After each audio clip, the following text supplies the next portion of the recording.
दोडक्याची फोड लागते गोड असं नाही तर कारल्याची फोड लागते गोड। तर चला मस्त कडू न होणारं भरलं कारलं बनवूया। नमस्कार, चवीची सफर आणि बरंच काही या यूट्यूब चॅनलमध्ये तुमचं खूप खूप स्वागत आहे। तर आज आपण बनवणार आहोत भरलं कारलं। जसं भरलं वांग असतं तसंच भरलं कारलं।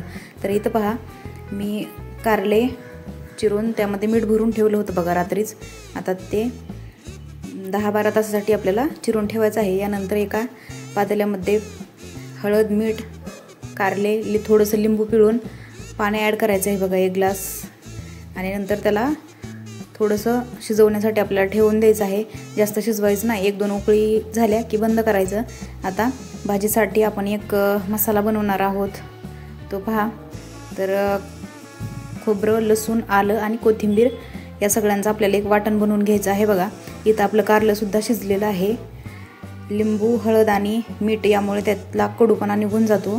तर यानंतर आपल्याला त्यामध्ये एक भरण्यासाठी सारण तयार करायचं आहे बघा। त्यासाठी इथं 2-3 चमचे मी शेंगदाण्याचं कूट, त्यानंतर आलं लसूण खोबऱ्याचं वाटण, त्यानंतर आपले घरगुती मसाले जे असतात ना ते टाकायचे आहेत यामध्ये। आणि याचंच आपल्याला सारण तयार करून ते या कारल्यामध्ये भरायचं आहे। मस्त असं आपलं भरलं कारलं बनवायचं आहे बघा आपल्याला। आता यामध्ये आपण गरम मसाला 1 चमचा घालूयात। त्यानंतर काळी चटणी म्हणजेच काळं तिखट जे असतं ते 2 चमचे टाकलेलं आहे। अर्धा चमचा लाल तिखट, त्यानंतर 1 छोटा चमचा मीठ आणि थोडीशी हळद। आता हे सगळे घरगुती मसाले टाकलेले आहेत। वरतून कोथिंबीर सुद्धा टाकायची आहे बघा या सारणमध्ये आपल्याला, म्हणजे मस्त टेस्ट लागते। थोडंसं पाणी घालून याचं मस्त असं एक भरण्यासाठी एक मसाला रेडी करायचा आहे आपल्याला। हा मसाला रेडी झाला की आता एक कारल्याची फोड घेऊन त्यामध्ये आपल्याला हा मसाला भरून घ्यायचा आहे बघा। अजिबात कडू न होणारी भरलं कारल्याची रेसिपी मी तुम्हाला इथं शेअर करत आहे, नक्की ट्राय करून पहा। आता सगळे कारले आपण भरून घेऊया या मसाल्याने। कारला चिरल्यानंतर त्यामध्ये मीठ भरून ते 10 ते 12 तास तसंच ठेवून द्यायचं आहे।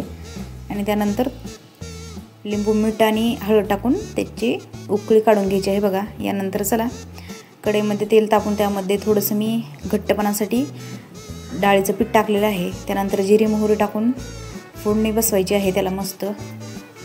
जिरा आणि मोहरी तडतडलं की आपण या कारल्याच्या फोडी त्यामध्ये सोडूया आणि मस्त त्याला फ्राय करून घेऊया। थोडंसं परतून घ्यायचं आहे तेलावरतीच आपल्याला, म्हणजे त्याची टेस्ट 1 नंबर अशी होते।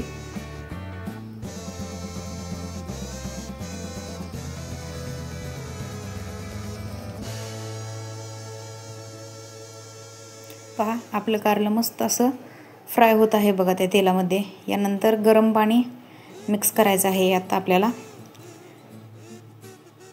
जास्त पाणी ॲड करायचं असेल करू शकता, जसं तुम्हाला रस्सा आवडतो तसं, किंवा घट्ट करायचं असेल ग्रेव्ही तर तसंही करू शकता आटवून। तर पहा, मस्त असा कलर आलेला आहे आपल्या भाजीला आणि तर्रीसुद्धा बघा। 1 नंबर अशी भरल्या कारल्याची रस्सा भाजी रेडी झालेली आहे बघा। मस्त असा ऑप्शन आहे, 1 नंबर अशी भाजी होते। तर चला अशा प्रकारे ही कारल्याची भरलं कारलं म्हणून रेसिपी तुम्ही बनवून पहा आणि आपल्या रेसिपीला लाईक करा।